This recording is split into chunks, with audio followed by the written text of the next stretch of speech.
I will never forget the sound of that crying because it was not a normal cry. It was a broken, choked moan, as if someone were trying not to scream while their soul was being split in two. I had just arrived from work when I opened the door to my house and heard it. My wife, Emily, was sitting on the edge of the sofa, hugging herself with her face pale as a sheet, and her eyes completely lost. When she saw me, she tried to get up, but her legs did not respond. She only managed to look at me and move her lips without any sound coming out. In that instant, I knew something terrible had happened. I ran to her, dropped my briefcase, and knelt in front of her trembling body. We had shared 38 years of marriage, illnesses, debts, children, funerals, laughter, and losses, but I had never seen her like this. Her hands were cold and rigid, and every time she tried to speak, her throat only produced a weak sound, like a broken sigh. I asked her once, twice, 3 times what had happened, but she could not answer me. She just cried without tears at first, as if the pain were too great even to come out through her eyes. Then my daughter Sarah appeared from the hallway. She was walking fast, nervous, with her cell phone in her hand. Her breathing was agitated, and her hair was messy. She looked at me and said hurriedly, "Dad, when I arrived, she was already like this. I do not know what happened." Something in her voice sounded learned, rehearsed, almost mechanical. She explained that she had come to visit her mother, that she found her crying in the kitchen, that she did not understand anything, but while she spoke, she avoided looking me in the eyes. That detail, so small, was the first one that made me feel that something did not fit. But before continuing, I would like to know if you subscribe to the channel William's Revenge Stories, and if you liked the video. This helps me see that you support me and enjoy my stories. Now, let us continue. I helped my wife lie down on the sofa. I brought her water, took her pulse, and arranged a blanket over her shoulders. She tried to say my name several times, but every attempt ended in a voiceless sob. My daughter Sarah moved from one side to the other, excessively attentive to correct. She prepared tea, picked up things that no one asked her to, and spoke non-stop about unimportant matters. I watched her in silence. Something inside me, an old intuition that I thought I had lost over the years, began to wake up slowly. Several minutes passed until my wife managed to utter a few words. Her voice was barely a thread, but enough to break my heart when I heard her whisper, "I am afraid." Only that. She did not say why. She did not say of whom, only fear. I took her face between my hands and forced her to look at me. She had a barely visible bruise on her left wrist, clumsily hidden under the sleeve of her sweater. My daughter stepped forward immediately and said, "Surely she hit herself without realizing it. Dad, lately she trips a lot." That excuse fell on me like a slap in the face. "Did you touch her?" I asked her without raising my voice. My daughter froze for just a second, but it was enough for me to notice. Then she composed herself, offended. "How can you say that, Dad?" she responded, bringing her hand to her chest. "I would never hurt my mother." My wife from the sofa began to cry harder. I hugged her with one arm, and with the other, I kept looking at my daughter without saying anything. I did not argue, I did not accuse, but inside me, something began to break slowly, like a crack that opens without making noise. I took Emily to our room so she could rest. I gave her the medicine for her nerves that her doctor had prescribed months ago. While she fell asleep, still trembling, I returned to the living room. Sarah was still there, sitting, looking at her cell phone with apparent tranquility. I asked her to leave. She said she preferred to stay in case something happened. Her insistence made me uncomfortable more than I could explain. I waited for her to go to the bathroom for a moment. Then, without wasting time, I walked straight to the small room where the security camera system is located, which I installed years ago after some robberies in the neighborhood. I never thought I would review those recordings, looking for someone of my own blood. My hands were shaking when I turned on the monitor. I reviewed the recording from the morning, then the one from noon. Everything seemed normal until I reached an exact strip of 38 minutes where there was absolutely nothing. The image froze. The clock kept moving forward, but there was no movement. There were no records, nothing. That had never happened before. I advanced a few more minutes, and the image came back suddenly. The first thing I saw was my wife on the kitchen floor, curled up, holding her arm. Then I saw my daughter walking fast toward the door, fixing her hair, breathing heavily. The scene lasted only seconds. I felt my blood turn into ice. I rewound the video several times, but the missing section did not appear. It had been deleted with full intention. I did not doubt it. I turned off the monitor and leaned against the wall. My chest hurt, not from a heart attack, but from something worse. Betrayal. I went back slowly to the living room. My daughter had come out of the bathroom and asked me if everything was okay. I looked at her for a long time before answering. The girl I had protected, raised and defended from the whole world, was now standing in front of me like a complete stranger. "Everything is fine," I told her. "You can go rest peacefully." She watched me with suspicion, as if trying to guess how much I already knew. That night, I did not sleep. I sat by my wife's bed, listening to her irregular breathing, watching the shadows travel across the walls. Every time she moaned in her dreams, I felt a knot in my throat. Never in my 62 years had I felt a rage so silent, so deep,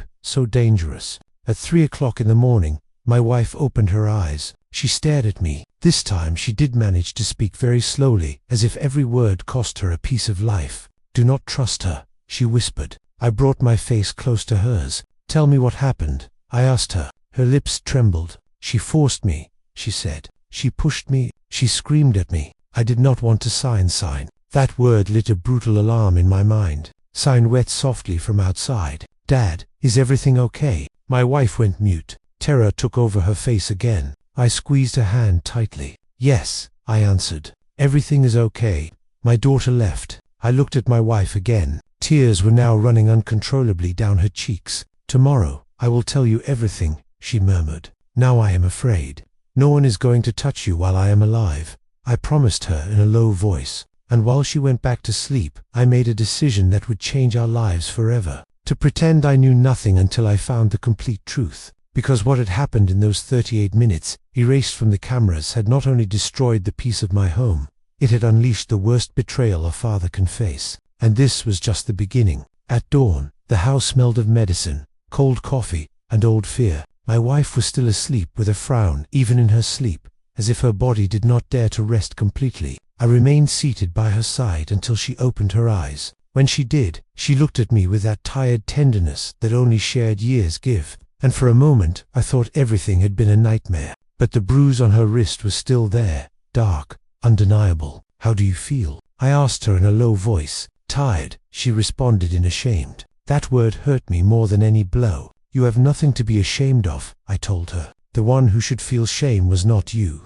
She did not want to keep talking. Her silence was a wall built by terror. I decided not to pressure her. I prepared breakfast, taking care not to make noise. While the bread was toasting, my mind inevitably traveled to the past, to the girl who once was our daughter, to the young woman who promised to take care of us when life got uphill, to the woman who was now sleeping in the guest room of our house with a secret that smelled of betrayal. Our daughter was always strong since she was little. She had character, a firm way of walking through the world as if nothing could knock her down. When she was born, I held her for the first time under a yellow hospital light and swore that no one would ever hurt her. Her mother raised her with sweetness. I formed her with discipline, and together we thought we had done a good job. She grew up, studied, made mistakes, got up again, married poorly twice, returned home crying more than once. We were always there. That is why when years ago she asked us to stay and live with us for a while, until she got settled,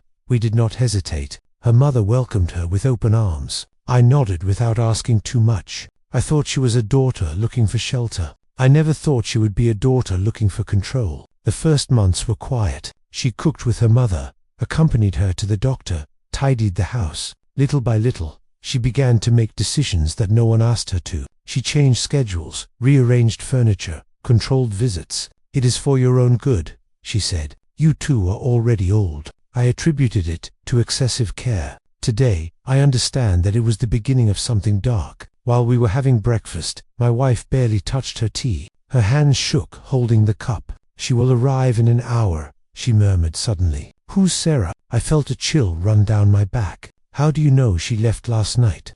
"Upset. Emily said she always comes back when she's upset." The phrase froze me. There was fear in her voice, a learned fear. I decided that today I would not allow her to intimidate her for even a second.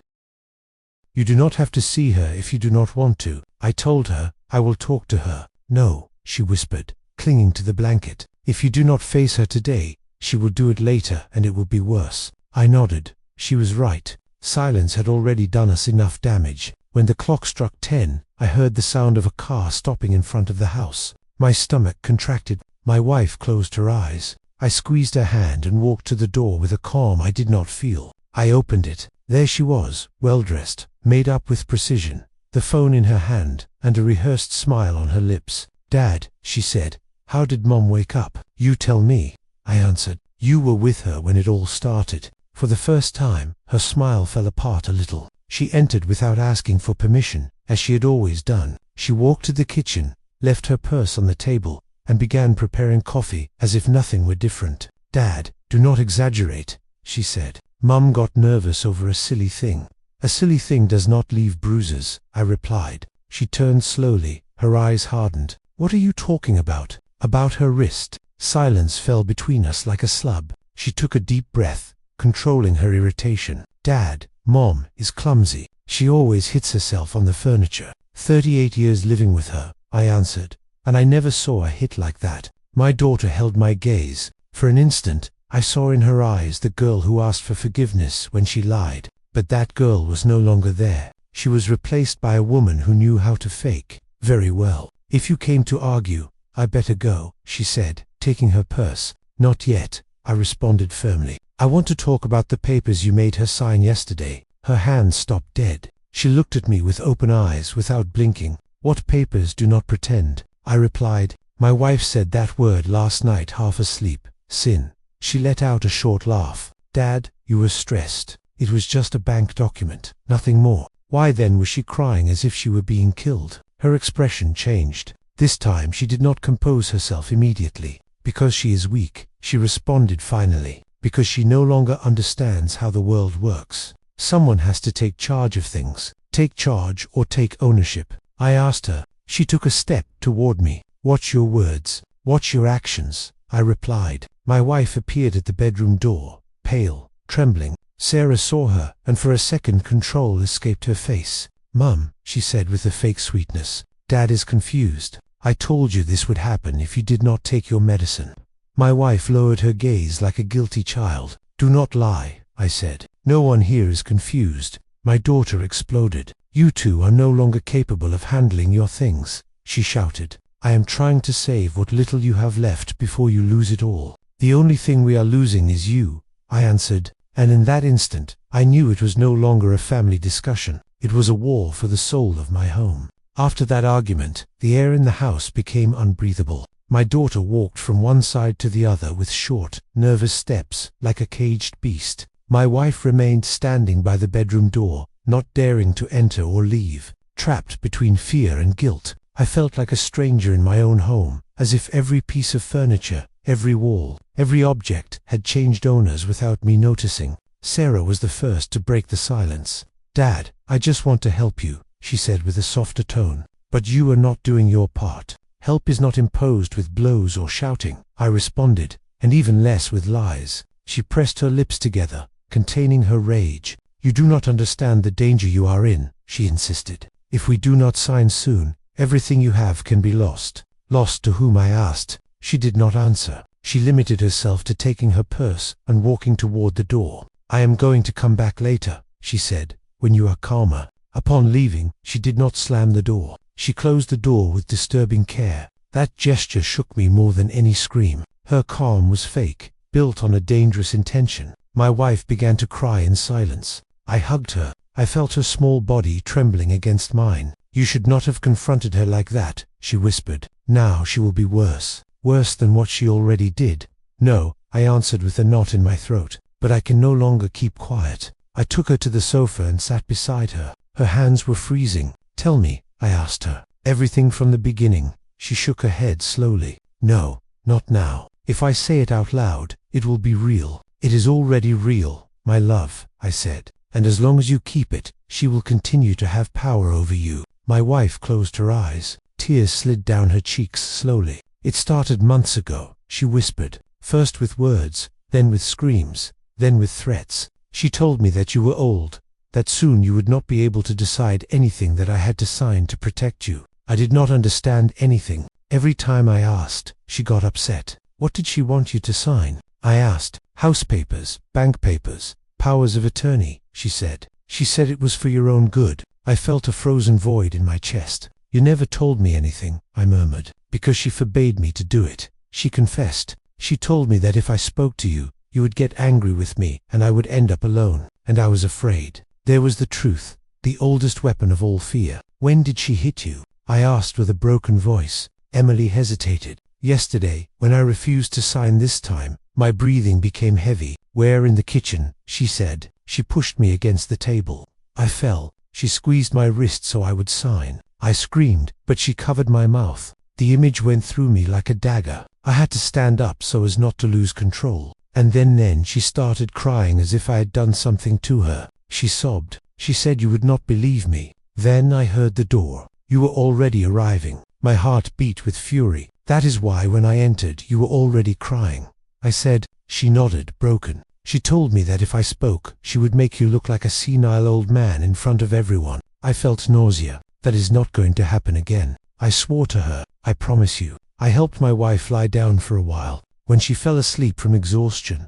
I went straight to the camera room again. I turned on the system with a bitter sensation. I was no longer looking for security. I was looking for truth. I reviewed hour by hour. I advanced carefully, and there I saw it. The gap, exact 38 minutes, manually deleted. It was not a technical failure. Someone had entered the system, someone who knew how to do it. I looked for the access logs. There was an additional user created weeks ago, a fake name. But the creation date coincided with the day our daughter moved permanently into our house to take care of us. My pulse accelerated. I checked further back. Previous days, I found small cuts at specific times, nothing as long as yesterday's, just seconds, rehearsals, tests, like someone learning to use a weapon before shooting. And then something happened that made me sit up suddenly. A secondary camera was still active. An old camera almost forgotten, installed only to cover the back hallway leading to the kitchen. Its quality was bad, the angle imperfect,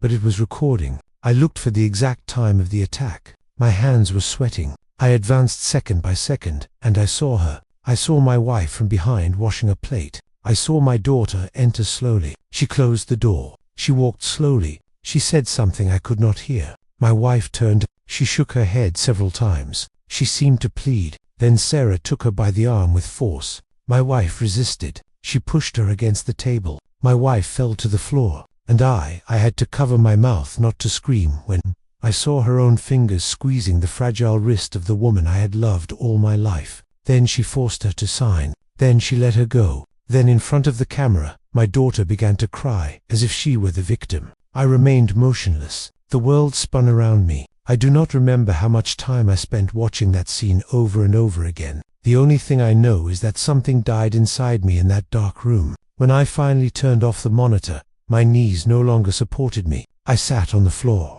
I cried in silence. Not for me, for the daughter I thought I knew and who no longer existed. At that moment, my daughter returned to the house. I heard the door open. I dried my tears. I put everything away. I went out as if I knew nothing. She looked at me with superiority. "Did you talk?" she asked. "Yes," I answered. "And did you sign?" I looked at her steadily. "Not yet." She blinked, irritated. "Dad, do not play with me." "I am not doing it," I replied. "But I warn you something. This house is still mine, and as long as I breathe, no one is going to tear anything away from us." Our eyes met like knives, and I knew that from that instant, there was no turning back. After seeing the recording, nothing was ever the same inside me. Although on the outside, I forced myself to seem like the same man as always. I walked through the house with slow, measured steps, faking normality. I prepared coffee. I watered the plants. I asked my wife if she wanted soup for lunch. Every daily gesture was an immense effort not to let escape the pain, the rage, and the disappointment that burned me inside.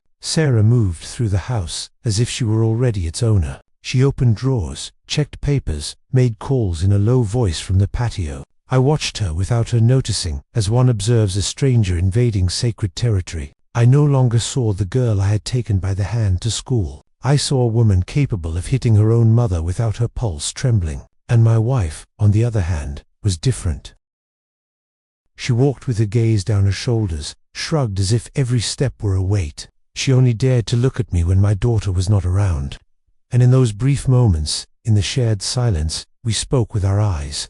By mid-afternoon, I finally managed to be alone with her. Sarah went out to run an errand.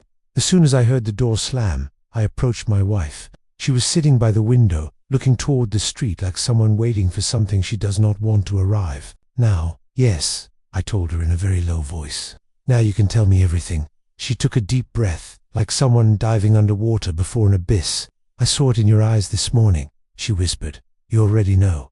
I did not answer. It was not necessary. I did not want you to see it like that, she continued. She is your daughter, and that hurts more than the blows. I felt a knot in my throat. It hurts more to hide it, I replied, because silence protects her, not us.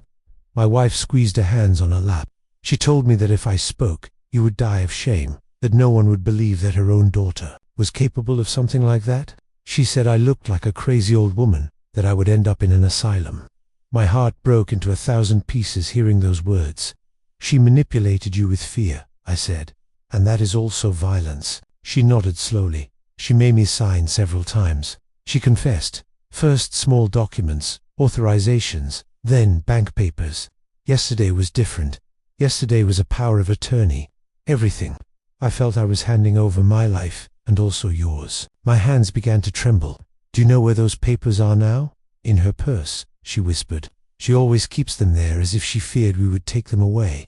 The purse. I remembered how many times I had seen my daughter guard that purse with excessive zeal. Now everything made sense. Does anyone else know what is happening here? I had asked. She denied. Only you. Then you are going to trust me without hesitation. I asked her, whatever happens, do not face her alone. Do not answer her. Do not sign anything. I will take care of everything. She hesitated for a few seconds. Then she looked me in the eyes with a firmness I had not seen in years. Okay. That simple okay was the first act of bravery I saw in her after a long time.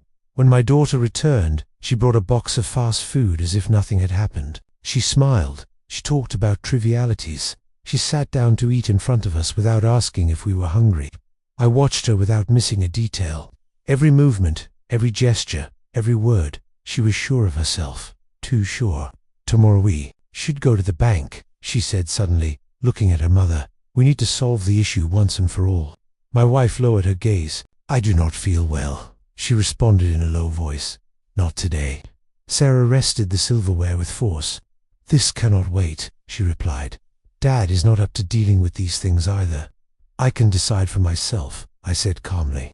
She looked at me with barely disguised contempt. It is not about you, Dad. It is about avoiding problems. The problem was already created by you, I thought, but I did not say it. After eating, she'd locked herself in the room she used as her own. I took the opportunity to sit next to my wife. I took her hand. Tonight, I'm going to prepare something, I whispered to her. You trust me? She nodded, trembling a little. That night, when everyone was sleeping, I went back to the camera room. I copied the recording onto an external memory drive 3 times. I stored it in different places, one in my jacket, another under the mattress, another inside an empty jar in the garden. If something happened to me, that proof had to survive. Then I went to my desk. I looked for the house deeds, my bank documents, everything that had legal value. I checked them one by one. Some were missing exactly the ones that appeared in the recording, forcing my wife to sign. Everything fits, I thought. That early morning, I almost did not sleep. Every creak of the house made me open my eyes. Every shadow seemed like a threat, but I also felt something new grow inside me, a determination that gave me strength again. At dawn, my daughter appeared early, dressed to go out. Today we are going to the bank, she assured. I already asked for the appointment. My wife looked at me scared. I squeezed her hand under the table. Today we will all go, I said. My daughter was surprised. You do not need to go, Dad. I am the owner of the house and the money, I responded firmly. I believe I have the right to be present. He smiled coldly. As you wish. In the car, the silence was thick. My wife was in the back seat. I was in the front next to her. Our clash of glances was a silent duel. I knew the truth. She did not know I knew, and that was my advantage. Arriving at the bank, Sarah went ahead as if she knew every corner. She greeted the employee who attended her by name. That detail confirmed something else for me. She had been preparing everything for a long time. They made us pass into an office. They closed the door. The employee took out a thick folder. She placed it on the table. Here we have the documents for the signature, she said. Total power of attorney, asset, administration, legal representation. My wife trembled. I rested my hand on hers. Before signing anything, I said with a firm voice, I want to see every sheet calmly. My daughter frowned. Dad, this is already discussed. Not with you, I interrupted her. With the law. A tense silence fell. I reviewed every page slowly. My heart beat strongly, but my hands were steady. There was no doubt. Everything was designed to leave my wife and me without any control over our own lives. When I finished, I looked up. We're not going to sign any of this, I announced. My daughter stood up suddenly. You cannot do this, she shouted. Everything depends on this signature. No, I answered. Everything depends on the truth. Her face paled for just a second, then it hardened again. You do not know what you're talking about. I looked at her steadily. I know everything. And that was the first time I saw fear cross fleetingly the eyes of my own daughter. The fear in my daughter's eyes lasted only a second, but it was enough to confirm to me that she already knew too much. She lowered her gaze, took a deep breath, and put back on the mask of security she also knew how to use. The bank employee looked at us without understanding the tension that was breathed in that closed office where not only papers were disputed, but entire destinies. Dad, you are exaggerating, she said with a forced calm. Mom accepted all this months ago. I do not understand why now she acts surprised.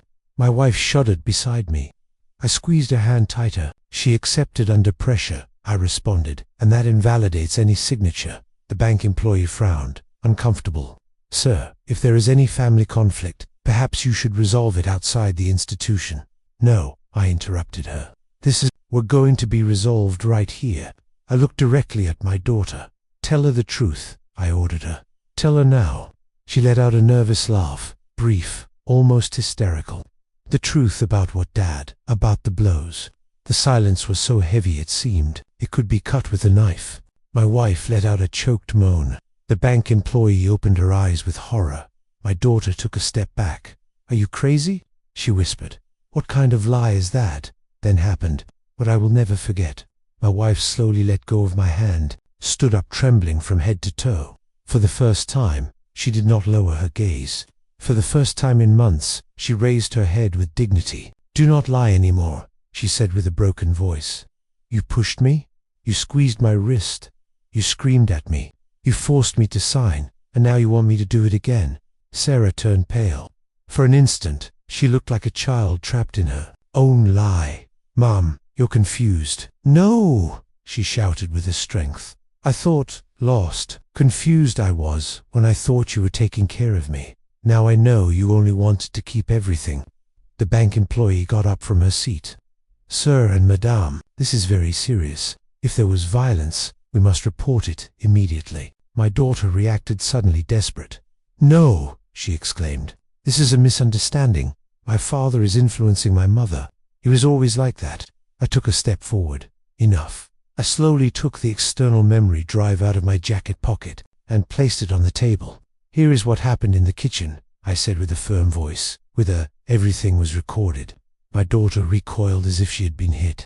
Her eyes opened disproportionately. That does not exist. It exists, I responded, and we will see it when I decide. For now it is enough for you to know that the truth is no longer only in your power. The bank employee looked from one to the other, not knowing who to turn to. Finally, she picked up the phone. I'm going to call security, she announced. My daughter closed her eyes for a few seconds. Then she opened them and looked at me with pure hate. If you do this, you destroy me, she whispered. You destroyed yourself, I answered her. I am only saving your mother. Security arrived in a few minutes. They asked us to leave the office. While we walked down the hallway, Sarah took my arm with force. Dad, please. No, she said in a low voice. All this got out of hand. I looked at her with a pain I did not know I could still feel. It was not a mistake, I told her. It was a choice. My wife walked behind me, leaning on my shoulder. Every step of hers was an act of bravery. We left the bank without signing anything. In the parking lot, my daughter burst into tears. She knelt in front of us, begging, Do not ruin me, Dad. I beg you. I only wanted to secure our future. The future is not secured by destroying those who gave you life, I answered firmly. My wife looked at her one last time. I raised you to love, not to attack. she said. "And today you broke my heart." She got into the car with me without looking back. In the rearview mirror, I saw my daughter left alone in the middle of the parking lot, crying, defeated for the first time. On the way back home reigned a silence, loaded with emotions. I felt that something huge had broken, but that we had also taken the first step toward freedom. When we arrived, I helped my wife lie down. She was exhausted physically and emotionally. I sat next to her and brought her a glass of water. "Thank you for defending me," she whispered. I thought I would die with this kept inside. I hugged her with all my soul. "Never again will you be alone." She closed her eyes. I stayed watching her for a long time. I knew it was not over yet. I knew my daughter would not accept defeat, so I was early, and I was right. The phone rang that same night. It was Sarah. "If you continue on this path," she said without beating around the bush, "I'm going to tell everyone that you are out of your mind, that you mistreat Mom, that you invented that recording."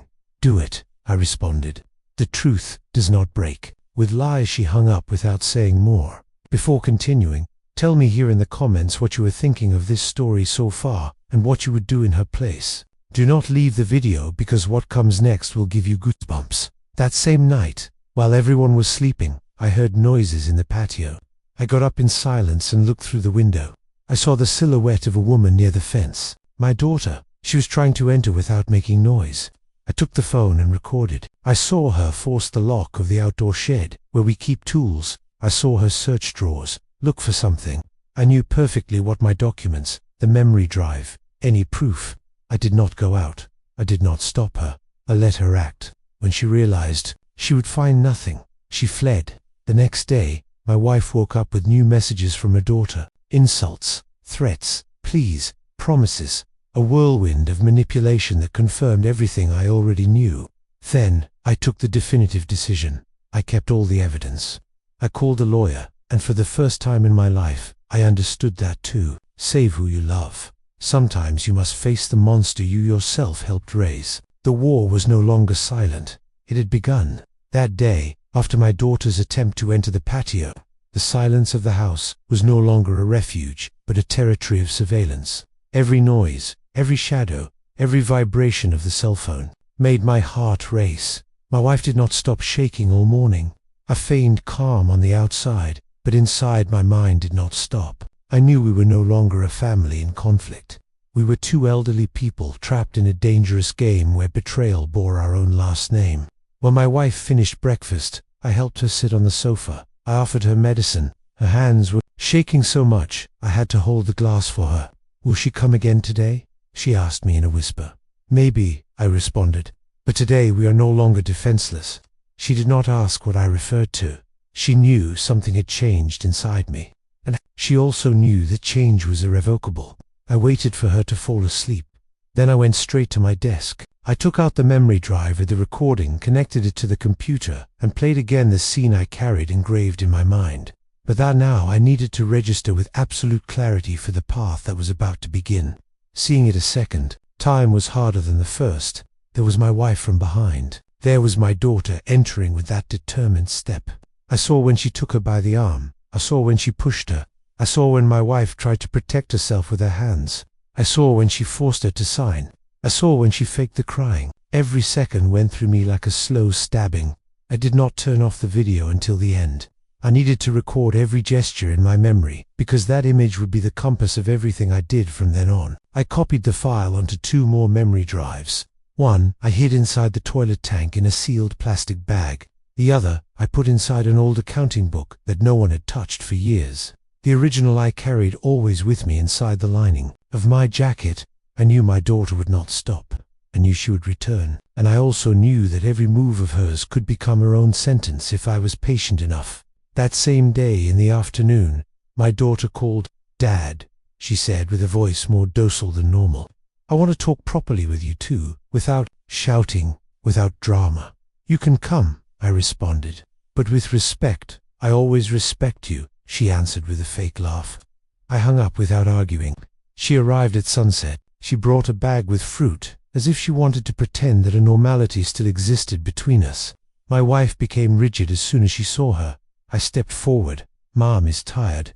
I told her, "You will talk to me." My daughter pressed her lips together, but nodded. We sat face to face at the table. For the first time in many years, I looked at her without the filter of love. I looked at her as one looks at a stranger. "Dad," she began, "all this got out of control." "Yes, but we can fix it. You keep the recording. I destroy those papers and we pretend nothing happened." "And who erases your mother's fear?"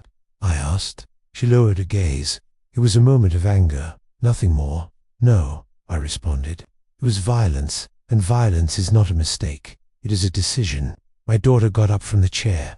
"You do not understand anything," she said, exalted. "I was just protecting what is ours. The house is not yours," I answered her. "The money is not yours, and your mother is not your possession either."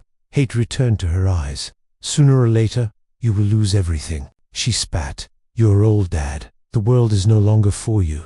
I felt deep pain, not for the insult, but because I knew that was her true way of thinking for a long time.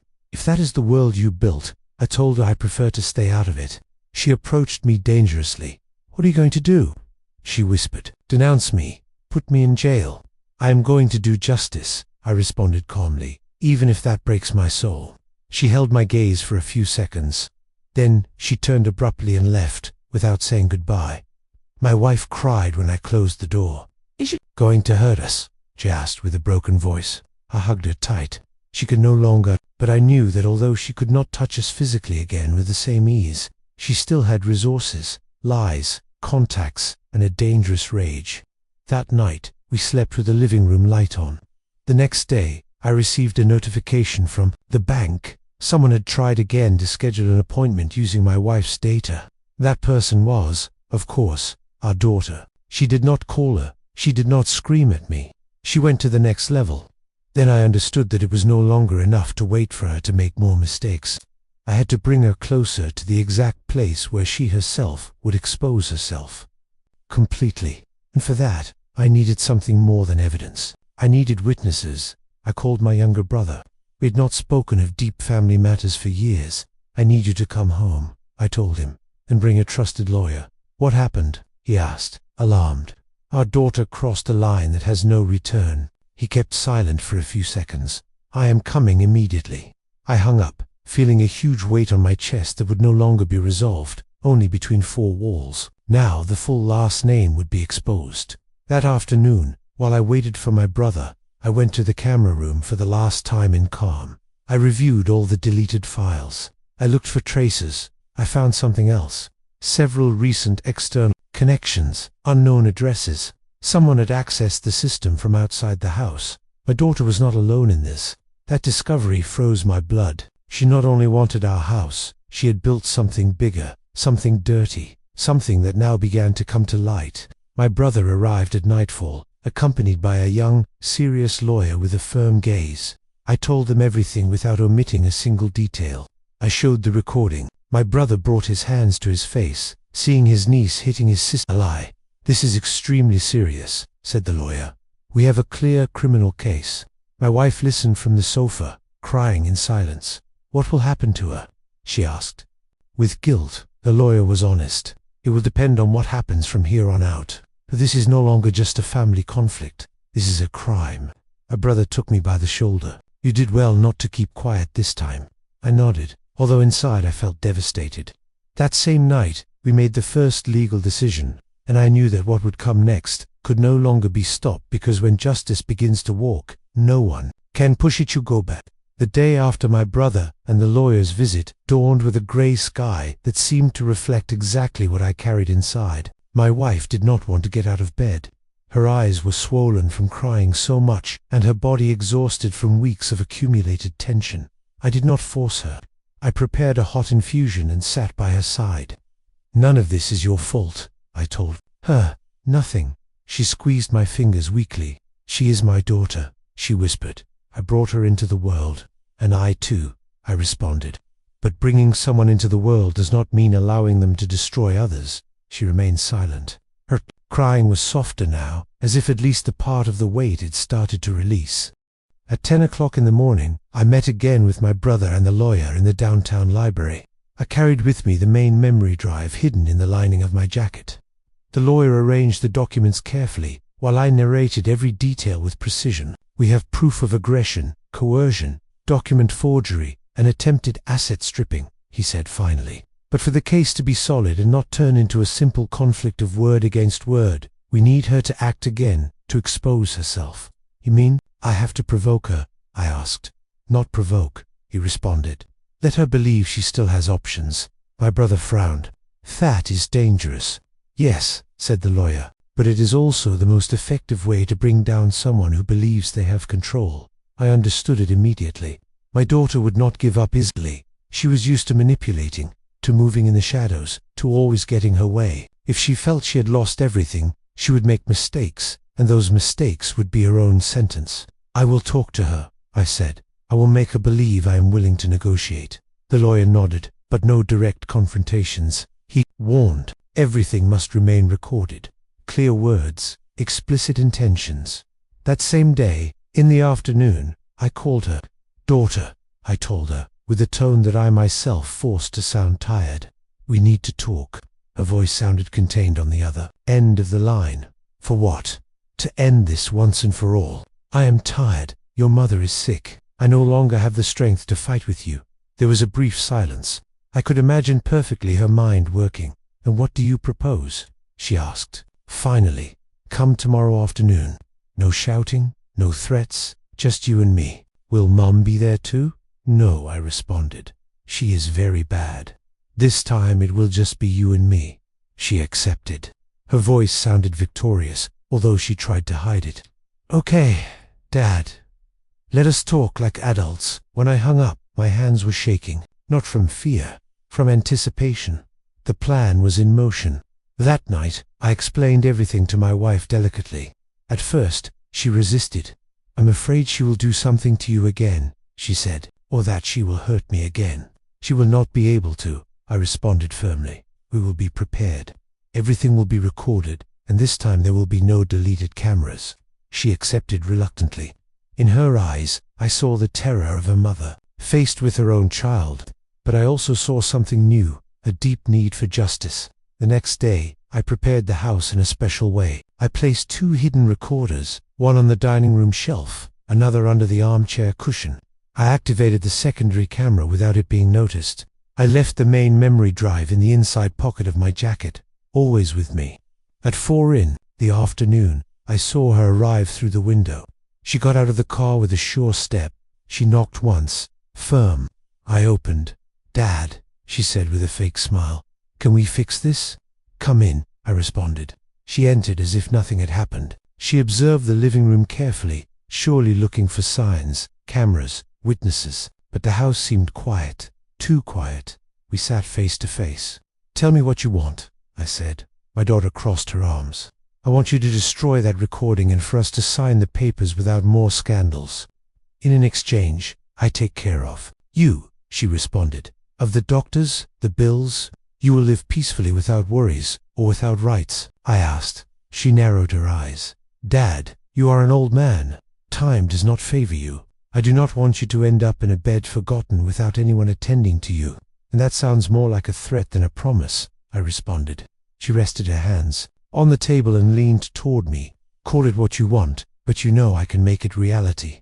Ice ran down my back. I looked at her steadily. "I also know I can take you to prison." Her smile tensed. "You do not have the courage to do it." "You are wrong," I said. "I was just missing one more proof." She frowned. "What proof? That you yourself admitted what you did?" She kept silent. Her fingers tapped the table impatiently. "I admit nothing," she said finally, "because I did nothing wrong. You pushed your mother," I responded. "You forced her to sign. You threatened her. She leaned in more. I did what I had to do. You too could no longer handle everything. Someone had to take control. Control is not taken with violence," I responded. "You do not understand how the real world works." "Dad," she said coldly, "the weak always lose." I was not willing to lose.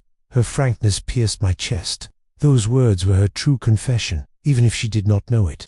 "And I am the weak one?" I asked. "You and Mum?" she responded without hesitating. "Both of you." I took a deep breath. "Then, let me ask you one last question," I said. "If I had not seen that recording, how far would you have gone?" She hesitated just a second. That second was enough. As far as necessary, she responded. There I knew it, without doubts, without remorse. The conversation ended, I said, standing up. Are you going to report me? She asked with a twisted smile. You are going to report yourself alone? She looked at me, not understanding. I slowly took the memory drive out of my pocket. Everything was recorded. I told her every word you just said. Her face decomposed completely. She jumped up. That is illegal. More illegal is what you did, I responded. She ran toward the door. I was already prepared. Before she could leave, the police, notified previously by the lawyer, entered through the back patio. 2 officers crossed the threshold in seconds. My daughter screamed. She tried to escape. They held her. You are detained for domestic violence, coercion, document forgery, and attempted asset stripping, announced one of them. My daughter looked at me with a mixture of hate, fury, and pleading. Dad, she shouted. You cannot do this to me. I looked at her one last time. You started this when you touched your mother.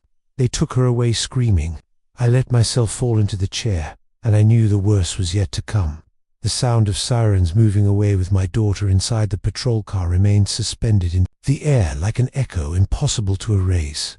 My wife remained seated at the end of the sofa, motionless as if her body had not yet understood that it was all over. I was still standing, leaning on the back of a chair with my legs trembling, from a tiredness that was not physical, but a deep exhaustion of the soul. The police finished taking the data. They asked me to hand over the original recording to attach it to the file and assured me that my daughter would spend the night in custody. When they closed the door for the last time, the house was left in a silence so intense that my ears hurt. I approached my wife slowly. I crouched in front of her. She is gone, I told her softly. She can no longer touch you. She took several seconds to react. Then she blinked as if waking from a long and dark dream. Really? She whispered. Really? I responded. Then something happened that I had never seen in all our years together. My wife broke down crying with a cry so deep, so liberating that it seemed to drag every fear, every guilt, every humiliation she had accumulated for months. I hugged her tightly. I felt her body vibrate against mine. It was not a cry of sadness. It was a cry of survival. I am afraid, she said between sobs. Even though she is no longer here, I am still afraid. It is normal, I answered her. Fear does not go away at once. But now we have something stronger than it. What? She asked with a broken voice. The truth. That night neither of us could sleep. I made coffee at 2 o'clock in the morning. We sat face to face at the same table where we ate as a family so many times, ignoring that on that word a silent war had been waged. She looked at the cup, as if it cost her to hold something so simple, without feeling that everything could break again.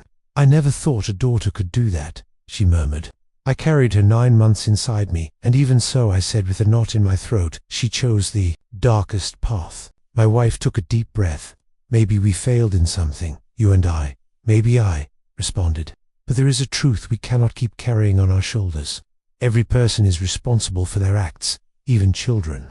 At dawn, the lawyer and my brother arrived. They brought new news. Their formal complaint was already underway. The recording had been validated as main evidence, and there was proof that my daughter had tried to access our bank accounts using falsified documents. This is bigger than we imagined, said the lawyer. There are clear indications of fraud and systematic abuse. My wife listened in silence, squeezing my fingers. What will happen to her now? She asked. The lawyer was honest. There will be a process, or she can face prison, but everything will depend on what is proven in the hearing. The word prison fell on my wife like a stone. She lowered her head. She is our daughter, and she was also your aggressor, said my brother firmly. If this does not stop now, it would have been worse. I did not want to argue. A mother's pain is not appeased with arguments. That same day, the first calls began to arrive. Relatives we had not seen for years. Neighbors, even old friends. The news spread quickly through the neighborhood. The daughter of the Williams family was arrested for hitting her mother and trying to take everything from them. Some offered sincere support. Others just wanted to confirm the gossip. My wife did not want to answer the phone. I answered with few words. I did not want our tragedy to become a spectacle. In the afternoon, I received the call. I knew would arrive sooner or later. Dad said, the voice on the other end of the line. It was her. I'm not allowed to talk to you, she continued. But I asked for this call not only so you know something. Speak, I responded with my chest tight. All this got out of hand. I never wanted it to go that far. It went that far because you pushed it, I responded. Every day she kept silence for a few seconds. Mom always protected me more than she should have. She said she always forgave me everything, and I got used to that. And when she stopped doing it, you hit her. My daughter cried on the other side of the phone. I did not want to hurt her. Damage is not always done with intention, I told her. Sometimes it is done out of ambition, out of selfishness, out of believing oneself above others. Do you hate me? She asked. The question went through me like a knife. No, I responded with a hoarse voice, but I can no longer protect you from the consequences of your actions. She hung up without saying more. I stayed looking at the phone, turned off for a long time. My wife watched me from the door. Was it her? She asked. I nodded. She said she never wanted it to go that far. My wife closed her eyes. I did not want this to happen either, she whispered, but it happened. That night, I put her back to sleep. I stayed awake by her side, holding her hand like someone caring for someone who has just come out of a shipwreck and still does not dare to believe that solid ground is real. 2 days later, they called us from the courthouse. There was a preliminary hearing date. We had to present ourselves. The road to the courthouse was silent. The streets seemed different. Everything seemed different. In the building, the atmosphere was cold, impersonal, as if justice needed distance to act. My daughter was brought in handcuffed. When I saw her, something inside me broke. Her face was pale, eyes, swollen hands trembling. She was no longer the confident woman who hit her mother. She was an accused facing for the first time the real consequences of her actions. We looked into each other's eyes. She lowered her gaze. The hearing was hard. Evidence was presented. The recording was played before everyone. My wife squeezed my fingers tightly, trembling. When that scene in the kitchen appeared on the screen, several in the room looked down. My daughter sobbed in silence. The judge was clear there were sufficient elements to formally charge her. Pre-trial detention was decreed while the investigation continued. The sound of the gavel sealed an instant. I will never forget. My wife broke into tears. I felt an immense void. It was not relief. It was not victory. It was the confirmation of an irreversible tragedy. Leaving the courthouse, my wife stopped on the sidewalk. She took a deep breath. She can no longer touch us, she said finally. For the first time in a long time, I feel I can breathe. I hugged her, me, too. But inside me, I knew that the hardest part of all still remained. Learning to live with the wound that love leaves when it becomes a weapon, and that learning was yet to begin. The days that followed the hearing were strange, as if time had changed rhythm. My wife woke up startled in the middle of the night, believing she heard our daughter's voice in the house. I got up immediately. I turned on the lights, checked every corner. Everything was always silent. But fear, when it has lived too long inside a person, does not leave so easily. We received visits we never imagined. Brothers, cousins, old acquaintances. Some came to support us. Others came moved by curiosity. I learned to recognize quickly who arrived with an open heart and who only sought to feed their morbid curiosity. The latter I dismissed with politeness and firmness. We had already been exposed too much. The lawyer called us on the third day. The investigation was advancing fast. They had found attempted bank transfers, loan applications in our name, and previous contacts of my daughter with a corrupt manager. That was no longer just a case of family violence. It was a web of deceit that had been woven for months. This was not impulsive, the lawyer told us. She planned everything with a lot of time and anticipation. My wife listened with pressed lips. I saw how every word hit her like a truth she was not yet ready to assimilate completely. And now what will happen? She asked with a trembling voice. Now the formal process begins, he responded. There will be hearings, witnesses, psychological expertise. You will have to declare. My wife shuddered. I do not want to see her again. You will not see her directly if you do not want to, he reassured her. The law protects you. That night, while we dined in silence, my wife broke down crying suddenly. I still dream of her as a child, she told me. I see her small with the red ribbon in her hair running through the patio. And then I wake up and remember everything, and I feel my heart cannot handle so much. I took her face gently. No one can stop loving from one day to the next, I responded. Love does not disappear by decree. but that does not mean we must allow that love to destroy us." She closed her eyes and rested her forehead on my chest. "I'm afraid I have created a monster." "No," I told her, "you created a daughter. What she became later was her choice." Days later, I received another call from the jail. It was our daughter. Again, I hesitated a few seconds before answering. Finally, I did. "Dad," she said with a dull voice I almost did not recognize. "Mum, how is she?" "She is alive," I responded. "That is already saying a lot." There was a sob on the other side. "I never wanted to kill her, but you broke her inside." I told her, and that also leaves wounds that sometimes do not heal. She kept silent. "Dad, I am afraid," she whispered. "Here, everything is different. Everything is dark. I do not belong in this place." "You do not belong to the place where you were either," I responded with sadness. "You yourself walked away from it. Are they going to condemn me?" "That will be decided by a judge," I said. "Not me. Will Mum say something against me?" I looked at my wife, who was listening from the other room without saying a word. "Mum will tell the truth," I responded. "And the truth, daughter, this time is not on your side." The call cut off with a long sob. I stayed looking at the phone with the bitter sensation of having definitely buried something that could no longer be saved. A week later came the day of our declaration. The judge received us in a small, sober room. My wife was pale, nervous, but firm. I remained by her side, holding her hand. When they asked her to relate what happened, her voice trembled at first. Then she became firmer. She told every blow, every threat, every forced signature. She spoke of the fear of the sleepless nights, of the humiliations. She spoke of our own house turned into a silent prison. I had never heard her speak with such clarity. When she finished, the judge remained silent for a few seconds. "What you have lived through is very serious," he said finally, "and I assure you, it will be taken into account with the full weight of the law." My wife broke down crying, but this time not from fear. She cried from recovered dignity. Leaving the courthouse, some journalists were waiting.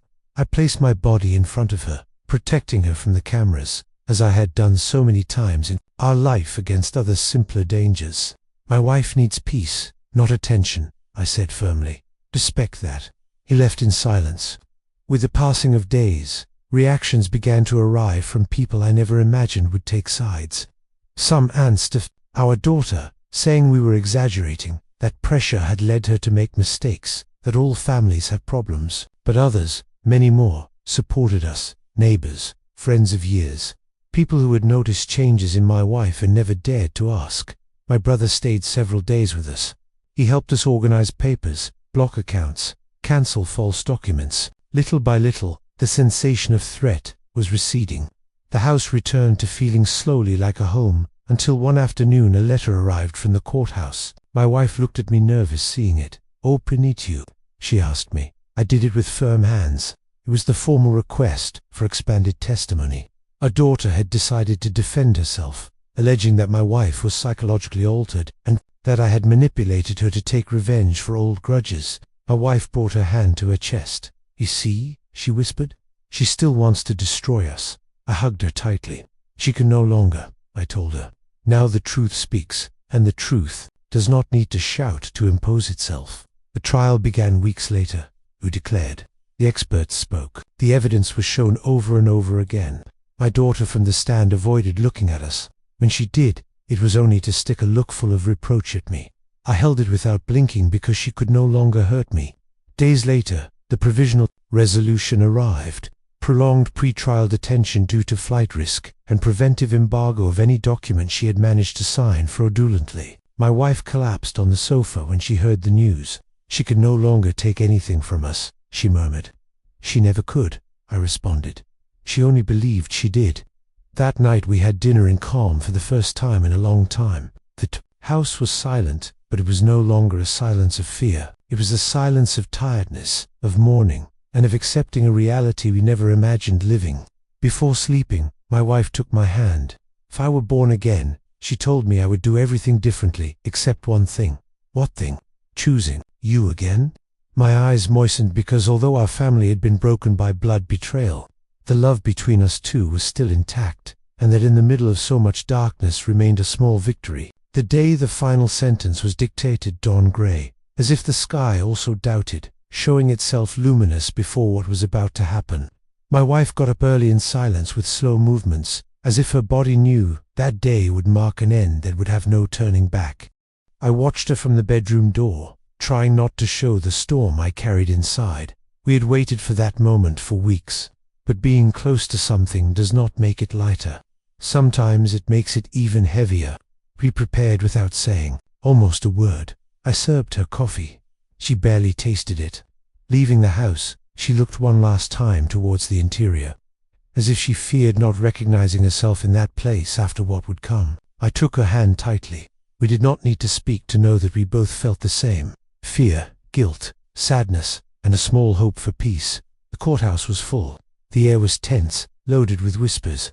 When we entered the room, my heart began to beat in my chest with a force that made me fear for my own heartbeats. My daughter was already there, dressed in sober clothes, hair tied back, face pale. She did not look like the same woman who had screamed, threatened, and hit, but I knew that was just another of her masks. I avoided looking at her. My wife could not. When their eyes met, I saw how her body shuddered. I hugged her by the shoulders, not allowing her to retreat. She had to be there, not as a silent victim, but as a woman who had decided to face her truth. The judge spoke with a firm tone. The charges were read: domestic violence, coercion, document forgery, attempted asset stripping. Every word was like a hammer falling on a story that should never have been written like this. Then they gave the floor to my daughter. She stood up with trembling hands. Her voice at first was barely a whisper. She tried to justify herself. She spoke of stress, of economic problems, of feeling alone, of having carried too much responsibility. She said she never wanted to hurt her mother, that it just got out of hand. I listened to everything without interrupting. Part of me wanted to scream that she was lying. Another part, much more tired, just wanted to end. When it was my wife's turn to speak, time seemed to stop. She walked slowly to the front. I felt her hand tremble inside mine before letting go. I thought she would not be able to do it. I thought she would break, but no. She raised her head and spoke with a weak voice. Yes, but clear, firm. Every word was a declaration of dignity. She told everything from the first push to the last threat, from the moment of being left alone to the terror of signing without understanding. She did not adorn anything. She did not exaggerate. She just told the truth, and the truth when finally pronounced weighs like a rock. I declared, after I spoke of the recording of the documents, of how I saw my own daughter force her mother to sign something she did not understand. I did not cry. I did not shout. Every word cost me my life, but I knew I had to say it with serenity, because justice does not need rage. It needs facts. The judge asked for a recess. The silence in the room was brutal. The nervous breathing of those waiting could be heard. My wife did not stop squeezing a small rosary between her fingers. I looked at the floor, trying not to fall into the abyss of memories. When the judge returned, we all stood up. I felt a strange vertigo, as if my whole body rejected that instant. Then I heard the words that would change our lives forever. My daughter was declared guilty. Guilty of violence, guilty of coercion, guilty of fraud. The sentence included effective prison time and the annulment of all documents signed under pressure. My wife let out a moan. I held her by the waist so she would not fall. My daughter cried, not with rage, with desperation. For the first time, her crying was no longer a tool, it was defeat. When they took her away, she crossed her gaze with me one last time. In her eyes, there was no longer hate nor defiance, only a mute question I did not know nor wanted to answer. The door closed behind her with a dry thud that echoed inside my chest like thunder. Leaving the courthouse, my wife took a deep breath. The air seemed different, less heavy, more real. "Is it over?" she whispered. "Yes," I responded. "It is over." But it was not a happy ending. It was a necessary ending, and sometimes life only offers us that. The following days were strange. The house was calm, but a calm made of absences. Our daughter's bedroom remained closed. No one dared to enter. Finally, one afternoon, my wife asked me to do it together. We opened the door. Everything remained the same. The bed made, her clothes in the closet, her objects on the shelves. It was like a shrine of someone who no longer belonged to that home. My wife sat on the bed and brought her hands to her face. She cried in silence. I remained standing, not knowing what to do. There are no manuals for closing the door of the heart to a child. With time, we began to rebuild ourselves. My Wife started therapy. She went back to sleeping without startles. She started walking through the garden, watering the plants, talking without fear. I watched her with a mixture of joy and sadness. I saw her reborn, and at the same time, I saw the shadow of our daughter in every gesture. One afternoon, while we were drinking coffee under the sun, my wife looked at me and said, "If you had not arrived that day, I would not be here." I squeezed her hand tightly. "If you had not had the courage to speak, I would still be blind." We looked at each other in silence. Two older people who had gone through the greatest tragedy of their lives, caused by someone they loved with all their soul. I knew then that true love is not naive. Dead loving is not allowing anything. That sometimes to save who you love, you must do it even from who hurts them the most, even if that someone carries your same blood. My wife smiled weakly. "Now I just want to live in peace," she said. "And you will have it," I responded, "although we are no longer the same as before, because we never went back to being so." The price of seeing the truth was high. We lost a daughter.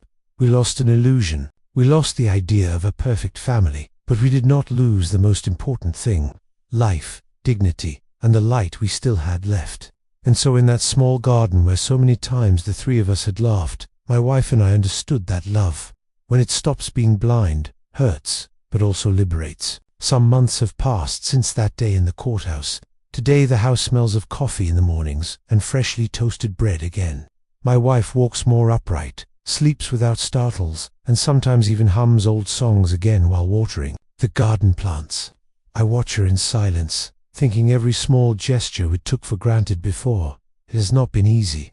No wound that bears the name of a child heals quickly. There are days when she stays looking out the window with lost eyes, and I know exactly who she is thinking of. In those moments, I say nothing. I just approach and take her hand.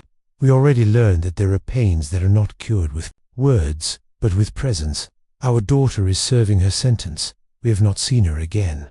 Sometimes I wonder if one day I will be able to look at her without the past going through my chest. I do not know, nor do I know if she will one day understand all the damage she caused. The only thing I know is that I did what I had to do as a husband and as a man.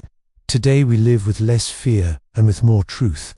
And although we lost something irrecoverable, we also saved something much more valuable: our lives and our dignity. If this story reached you, I want you to know something. It is never too late to say enough. It is never too late to protect who you love. And it is never too late to face the truth, however painful it may be. I am William, and this was my story. Subscribe to the channel so you can continue accompanying us with more real and touching stories. Like this video if this story touched your heart.